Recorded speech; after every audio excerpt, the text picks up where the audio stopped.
مولانا شہزاد احمد کے بیانات کے لیے مولانا صاحب کے آفیشیل چینل مولانا شہزاد آفیشیل کو سبسکرائب کریں۔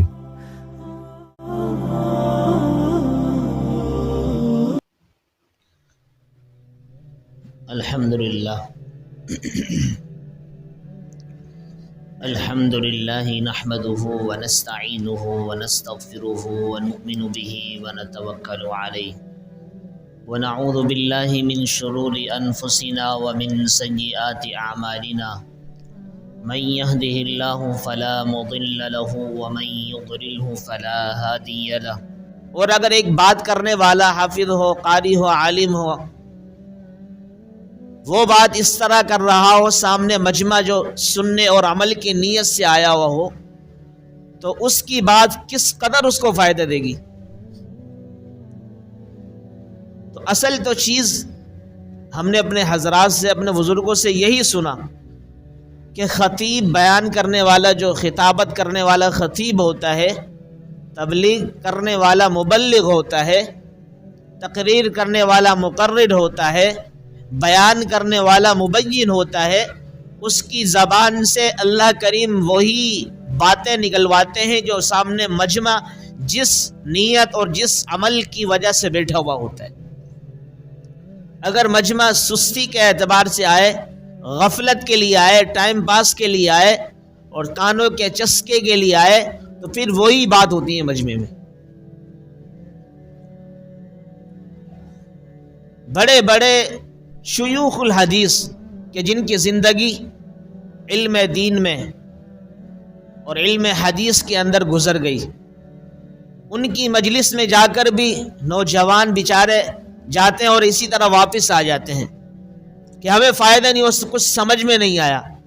بھئی سمجھ میں جب آئے گا جب آپ ان کی ایک حیثیت کو، ان کے مقام کو، ان کے مرتبے کو سمجھ کر ان کی مجلس میں بیٹھیں گے اور آپ اس نیت سے جائیں گے۔ ہمارا دل و دماغ یہ ہوتا ہے کہ سامنے والا بیان کرنے والا کچھ لطیفے سنائے، کچھ ہنسی مذاق والا معاملہ کرے، تو جب جا کے بات سمجھ میں آئے گی۔ ہر جگہ ایسے نہیں ہوا کرتا، اور زیادہ تر آپ نے دیکھے جو بیچارے کانوں کے چسکے کے لیے آتے ہیں، واہ واہ کے لیے آتے ہیں، وہ بے عمل ہوتے ہیں، عمل سے بالکل کورے ہوتے ہیں۔ اعمال سے زندگی کن کی مزین ہوتی ہے؟ انہی کی ہوتی ہے جو نیت یہ کر کر آئے کہ بھئی مجھے سمجھنا ہے، اور جو پھر سمجھ آ جائے اس پر عمل کرنا ہے۔ تو اللہ تعالیٰ سے دعا ہے کہ اللہ تعالیٰ مجھے بھی سمجھانے کی، پھر اس کے بعد آپ کو بھی سمجھنے کی، اور اللہ تعالیٰ اس کے بعد ہم سب کو اس پر عمل کرنے کی توفیق عطا فرمائے۔ ریاکار شخص کے تین ان کی علامات اکابرین نے لکھی ہیں کہ ریاکار جو دکھلاوے کے لیے عمل کرتا ہے، اس کی تین علامات ہیں، تین نشانیاں ہیں۔ پہلی کیا ہے؟ فرمائے کہ خلوت کے اندر وہ سست اور جلوت میں چست نظر آئے گا، تنہائی کے اندر سست اور غافل نظر آئے گا، اور اسی طریقے سے جلوت کے اندر یعنی عام لوگوں کے مجمع میں، لوگوں کے سامنے وہ چست نظر آئے گا۔ وہ کیسے؟ وہ اس طرح کہ جب آدمی اکیلے میں ہو تو اس کی فجر کی جو 4 رکعت ہیں وہ 3 منٹ یا 2 منٹ میں ختم۔ اگر وہ مجمع کے سامنے پڑھ رہا ہے، پھر اسی کی ماشاءاللہ 15 سے 20 منٹ میں وہ 4 رکعت ہوں گی۔ اکیلے میں جب پڑھ رہا تھا تنہائی کے اندر 3 منٹ میں 4 رکعت ختم۔ جب لوگوں کے درمیان میں پڑھ رہا، لوگوں کے سامنے پڑھ رہا ہے، تو پھر اس کے 15 سے 20 منٹ لگنے۔ تو یہ ریاکار کی ایک بہت بڑی علامت ہے۔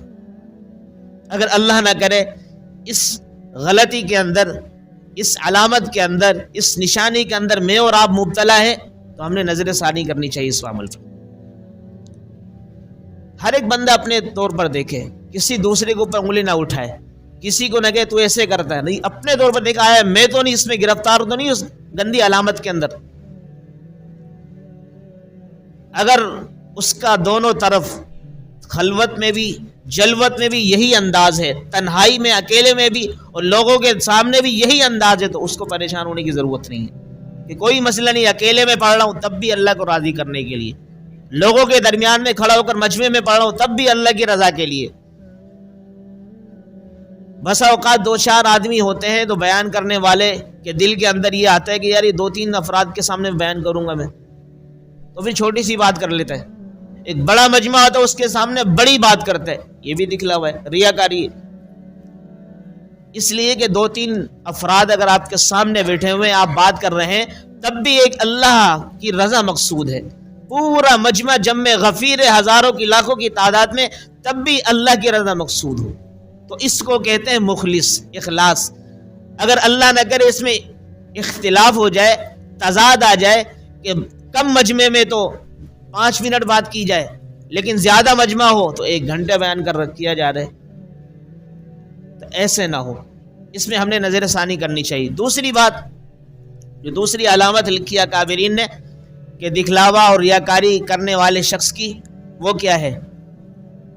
اس کی علامت یہ ہے کہ کوئی شخص کسی دیندار آدمی کو اس کے دینی کام کرنے کے اندر ملامت کرے تو اس کام کو چھوڑ دے۔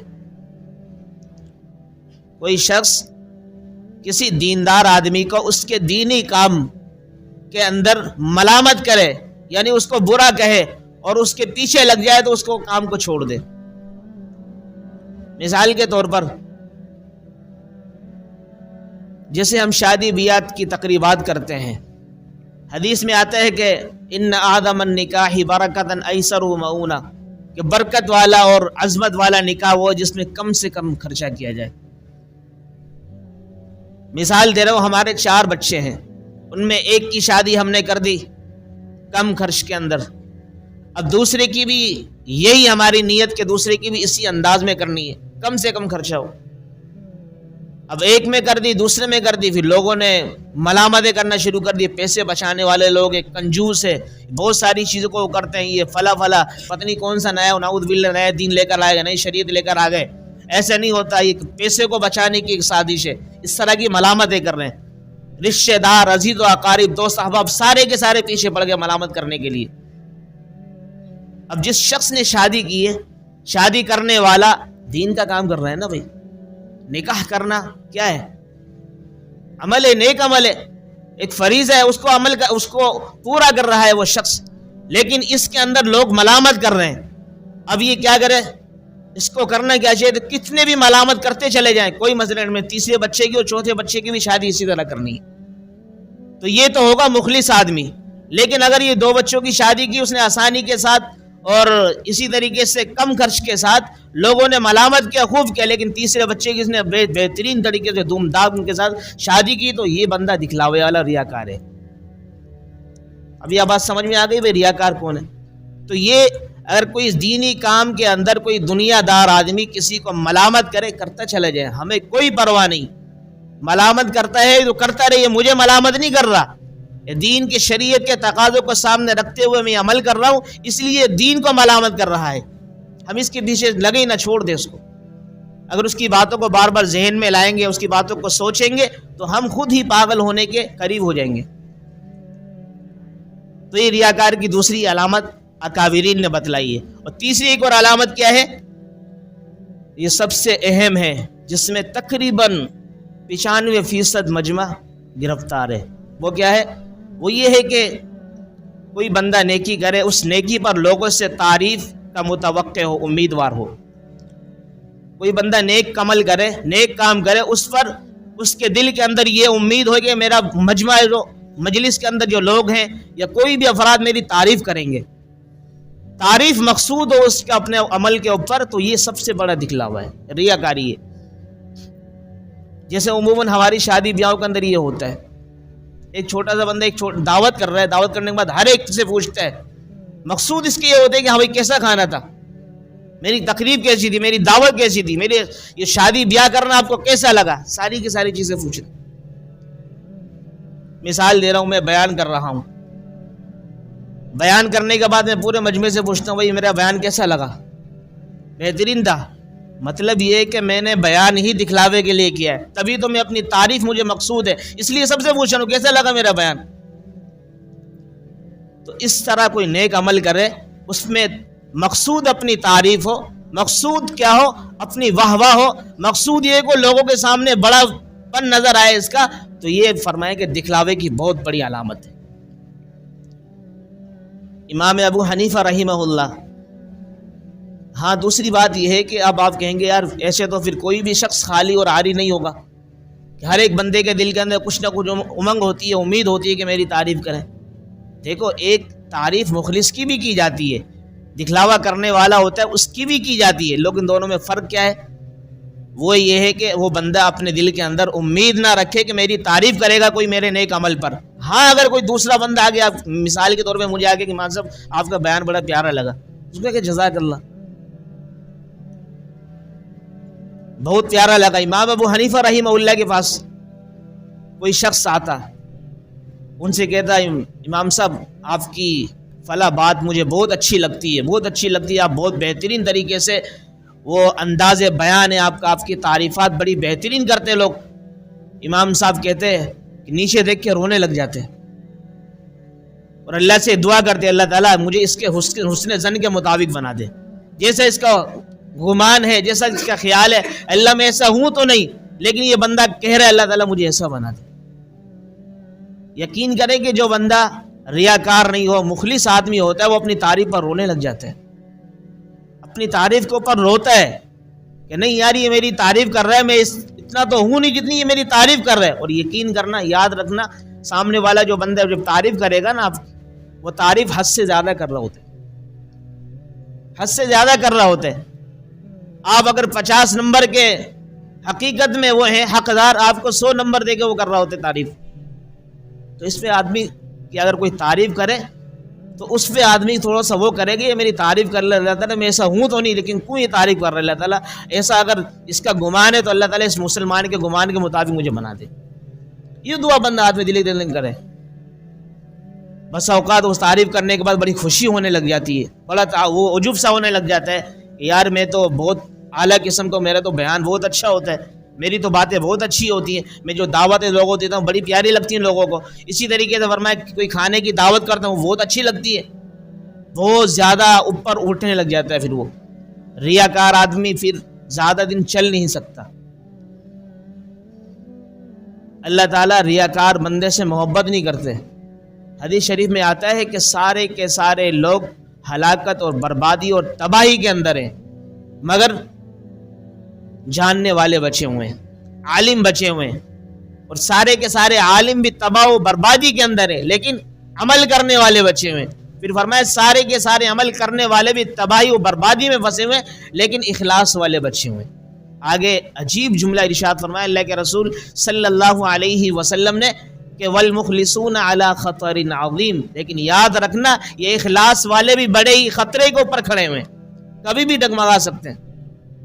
تھوڑے سبھی ریاکاری کا شبہ بھی پیدا ہو جائے آدمی وہیں سے گر جاتا ہے۔ اس لیے ہم نے دیکھنا چاہیے آیا یہ علامات میرے اور آپ کے اندر تو نہیں ہے۔ اخلاص کے ساتھ اعمال کرنے چاہیے، چھوٹے سے چھوٹا عمل ہو، بڑے سے بڑا عمل ہو، اللہ کی رضا مقصود ہو۔ بندہ یہ نہ کرے کہ یار بڑا عمل کروں گا تو دکھلاوا آ جائے گا، چھوٹا عمل کروں گا تو دکھلاوا نہیں۔ کوئی بھی عمل کرو آپ کی نیت خالص ہے، ریاکاری کی نیت نہیں ہے، دکھلاوے کی نیت نہیں ہے، شہرت کی نیت نہیں ہے، اللہ کی رضا کے لیے چھوٹے سے چھوٹا عمل بھی کرنا ہے، بڑے سے بڑا عمل بھی کرنا ہے، تو انشاءاللہ العزیز اس میں کامیابی ملے گی۔ دوسری بات یہ ہے کہ جو بندہ اخلاص سے کام کرتا ہے اللہ رب العالمین اس میں اتنی بڑھوتری، اضافہ، زیادتی کرتے ہیں کہ جس کی مجھے اور آپ کو پتہ بھی نہیں چل سکتا، اندازہ بھی نہیں ہے۔ اما عائشہ رضی اللہ تعالیٰ عنہ کے بارے میں آتا ہے کہ جب کوئی بھی سائل سوال کرنے والا آتا دروازے پر، جو اما عائشہ رضی اللہ تعالیٰ عنہ کے پاس کوئی بھی چیز میسر ہوتی وہ اپنی خادمہ کو دیتی اور جاؤ ان کو سائل کو دے کر آ جاؤ، فقیر کو دے کر آئے، گھر پہ دستک دے کر آیا، وہ خادمہ جاتی دینے کے لیے۔ ظاہر سی بات ہے آج کل تو ہمارے ہاں ہوتا ہے کہ فقیر پہلے زمانے کے جیسے تو نہیں ہے، آج ہم کسی فقیر کو کچھ دے دیں تو وہ پیسے ہاتھ سے لے گا اور فوراً چلتا ہوا نظر آئے گا، کچھ بولے گا نہیں۔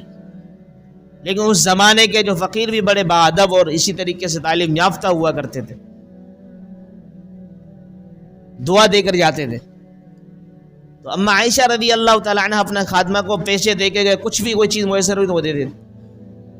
پھر اوپر جا کے ایک طرف ہو کے دیکھتی اما عائشہ رضی اللہ تعالیٰ عنہ کہ میری خادمہ جو ان کو کچھ نہ کچھ جو دے رہی ہے، آیا فقیر کیا کہہ رہا ہے، سنتی ان الفاظ کو. تو ایک مرتبہ خادمہ نے پوچھا کہ اے اما عائشہ، آپ کی بات سمجھ میں نہیں آتی کہ آپ جب بھی کوئی فقیر آتا ہے، جب بھی کوئی سائل آتا ہے، آپ مجھے کچھ نہ کچھ دے دیتی ہو اور مجھے کہتی ہوں وہاں جا کے دے کر آ جاؤ، اور آپ ایک طرف سنتی ہو اور دیکھتی ہو یہ فقیر، یہ سائل کیا کہہ رہا ہے، یا اسی طریقے سے آپ کیا کہہ رہی ہیں کہ ہاں میں یہ لازمی ہر دفعہ یہی کرتی ہوں، کہ اس لیے کرتی ہوں کہ جو سائل ہوتا ہے، سوال کرنے والا، جب آپ اس کو اپنے ہاتھ سے کچھ نہ کچھ دے رہی ہوتی ہو، وہ اپنی زبان سے کچھ دعا دے رہا ہوتا ہے اور میں سن لیتی ہوں. جو وہ دعا کرتا ہے وہی دعا الٹی میں اللہ تعالیٰ سے کرتا ہے، اللہ یہ اس کے حق میں دے دے، اس لیے کہ مجھے اس کا اجر جو میں نے اپنی خادمہ کے ذریعے سے اس کو کچھ دلوایا ہے، اس کا اجر مجھے آپ سے چاہیے، اس سے نہیں چاہیے. یہ ہوتے ہیں مخلص. اس اخلاص کا اتنا دیکھو، اپنی نیکی کرنا بہت آسان ہے، اس کو بچانا بہت زیادہ مشکل ہے. پہلے ہمارے اکابرین کی یہی علامات اور یہی ان کی معمولات میں سے ملتا ہے کہ اپنی نیکیوں کو اس طرح بچایا کرتے تھے جس طرح کے لوگ اپنے گناہوں کو چھپاتے ہیں. آج ہم نیکی کر کے سب کے سامنے بتا رہے ہوتے ہیں، سب کے سامنے، لیکن ہمارے اکابرین کیا کرتے تھے؟ آج تو ہمارے ہاں المیہ یہ کہ گناہ کر کے بھی سب کو بتا رہے ہوتے ہیں، ہر ایک کو گواہ بنا رہے ہوتے ہیں. نیکی کی تو دوسری بات ہے. اور ہمارے اکابرین کیا کرتے تھے؟ اپنی نیکی کو کر کر چھپاتے تھے، یار یہ میری نیکی ضائع نہ ہو جائے، بڑی محنت سے، بڑی مشقت سے میں نے نیکی کی ہے. اسی طریقے سے ایک امام ابو داؤد رحمۃ اللہ علیہ، جو ایک بہت بڑے محدثین میں سے ایک محدث گزرے ہیں، جن کی اب سنن ابو داؤد کتاب ہے حدیث میں، جو سیاہ ستہ کی 6 کتابیں ہماری مسلمانوں کی، ان میں سے ایک بڑی کتاب ہے جو مدارس میں پڑھائی جاتی ہے، اور اسی طریقے سے مساجد ان کے دروس ہوا کرتے ہیں. ان کے ایک بہت بڑے یہ امام تھے، امام ابو داؤد رحمۃ اللہ علیہ. ان کے بارے میں آتا ہے ایک واقعہ کہ ایک دفعہ کشتی میں سوار تھے، جا رہے تھے، تو سامنے سے بھی کشتی آ رہی تھی. ان کو جیسے چھینک آ گئی فوراً، جیسے اتفاقاً ہوتا ہے، کبھی بھی چھینک آ سکتی ہے، جیسے چھینک آئی فوراً انہوں نے الحمدللہ کہا. سامنے وہ جو کشتی والے تھے انہوں نے کہا یرحمک اللہ، اور اتنی دیر میں وہ یرحمک اللہ کہہ رہے تھے وہ کشتی دور چلی گئی. اب امام ابو داؤد رحمۃ اللہ علیہ نے پھر اپنے کنارے پر پہنچنے کے بعد دوبارہ سے اس کو ایک درہم دیا، اس کشتی والے کو کہا مجھے دوبارہ سے دوسری کشتی والوں کے پاس لے کر جاؤ. وہ لے کر گئے، وہاں جا کر ان سے کہا کہ یہدیکم اللہ ویصلح بالکم. اس کا جواب ہے یرحمک اللہ کہیے. چھینک جس کو آئے وہ الحمدللہ کہے، چھینک کے جواب میں سامنے والا جو سننے والا ہے وہ یرحمک اللہ کہے. پھر اس کے یرحمک اللہ کے جواب میں جس کو چھینک آئی تھی وہ دوبارہ اس کو جواب دے یہدیکم اللہ، کہ اللہ تجھے ہدایت دے. ویصلح بالکم، اللہ تعالیٰ تیرے بھی دماغ کو، تیرے بھی اسی طریقے سے سر کو اچھا کرے، اصلاح کرے آپ کے سر کی بھی. دعا ہے بہت بڑی ہے. تو یہ دعا دینے کے لیے وہاں ایک درہم دے کر وہاں گئے. جب رات کو سوئے تو خواب کے اندر کیا دیکھتے ہیں کہ اللہ والا ان کے خواب کے اندر آئے اور کہنے لگے کہ ابو داؤد کو مبارک ہو، ان کو مبارکباد دے دو کہ انہوں نے ایک درہم کے بدلے میں جنت خرید لی ہے. ایک درہم کے بدلے میں جنت خرید لی ہے. یہ اخلاص کا ایک پیکر تھے. اتنے مخلصین جو لوگ تھے، تبھی تو اللہ تعالیٰ نے دیکھو کس وقت انہوں نے کتنے صدیاں ہو گئی ہیں وہ کتابیں لکھی آج تک چل رہی ہیں. اسی طریقے سے ایک سعد بن ابی وقاص رضی اللہ تعالی عنہ کا واقعہ ہے. ان کے زمانے کے اندر انہوں نے جب مدائن شہر کو فتح کیا تو کچھ دن گزرے تھے فتح کے بعد، تو ایک شخص آیا، ایک مجاہد آیا، عام سا ایک مجاہد آیا. اپنے پاس ایک کپڑے کے اندر لپٹی ہوئی ایک چیز تھی. وہ حضرت سعد بن ابی وقاص رضی اللہ تعالیٰ عنہ جو مدائن شہر جنہوں نے فتح کیا، ان کی سربراہی میں فتح ہوا، تو وہاں کے امیر الجیش بن گئے تھے، امیر بن گئے تھے لشکر کے، وہاں اس ملک کے امیر بن گئے تھے.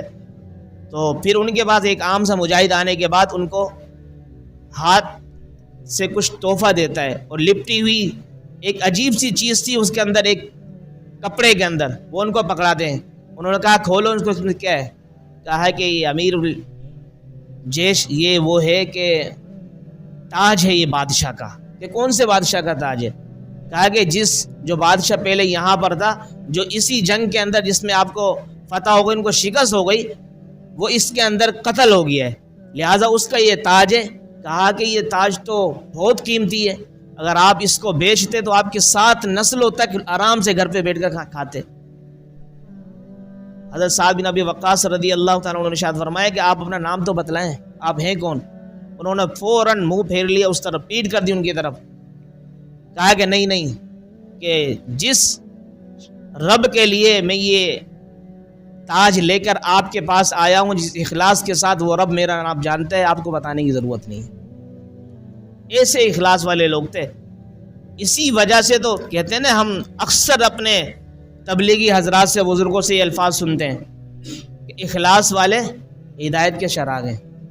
سنتے ہیں نا بھائی، یہ ایسے ہی نہیں بولتے، بہت بڑی بات ہے، بہت بڑا جملہ ہے، اگر اس پہ غور و فکر کریں ہم۔ اخلاص والے ہدایت کے چراغ ہیں۔ مثال دے رہا ہوں، ہماری مسجد میں لائٹ چلی گئی، جنریٹر کا بھی بندوبست نہیں ہے، اب آپ اندازہ لگانا اس مسجد کا حال، مارکیٹ کا حال کیا ہوگا۔ ایک دکان سے دوسرے والے دکاندار کو پہچانے گا نہیں، اگر جنریٹر چل گیا لائٹیں چالو ہو جائیں گی، دوسرے دکاندار کو یہاں سے لے کے باہر تک کے افراد کو پہچاننے لگ جائے گا فلاں شخص کھڑا ہوا ہے، بیائی نہیں۔ اسی طریقے سے اگر اخلاص والے خدا کی قسم ہمارے اندر نہ ہو تو ہم گمراہی کے دلدل میں، ظلمت میں، اندھیرے کے اندر ہیں۔ یہ چند اخلاص والے لوگ ہوتے ہیں جن کی وجہ سے آج ہم بھی روشنی کے اندر ہیں۔ اس لیے اللہ کے رسول نے فرمایا کہ اخلاص والے ہدایت کے چراغ ہیں۔ اللہ تعالیٰ ان اخلاص والوں کی وجہ سے بہت بڑے آئے ہوئے جو عذابات ہوتے ہیں، بلائیں ہوتی ہیں، وبائیں ہوتی ہیں، ان کو ٹال دیا کرتے ہیں۔ اس لیے میں اور آپ بھی اخلاص سے اللہ رب العالمین کو راضی کرنے کے لیے عمل کرنے والے بن جائیں، تو میری اور آپ کی زندگی بھی بن جائے گی، ہماری آل اولاد کی بھی زندگی بن جائے گی، اور اسی طریقے سے جتنے مسلمانوں کے لیے ہمارے دل کے اندر درد ہوگا ان کی بھی زندگی بن جائے گی۔ اللہ تعالیٰ سے دعا ہے کہ اللہ رب العالمین ہمیں ان باتوں پر عمل کرنے کی توفیق عطا فرمائے۔ وما علینا الا البلاغ۔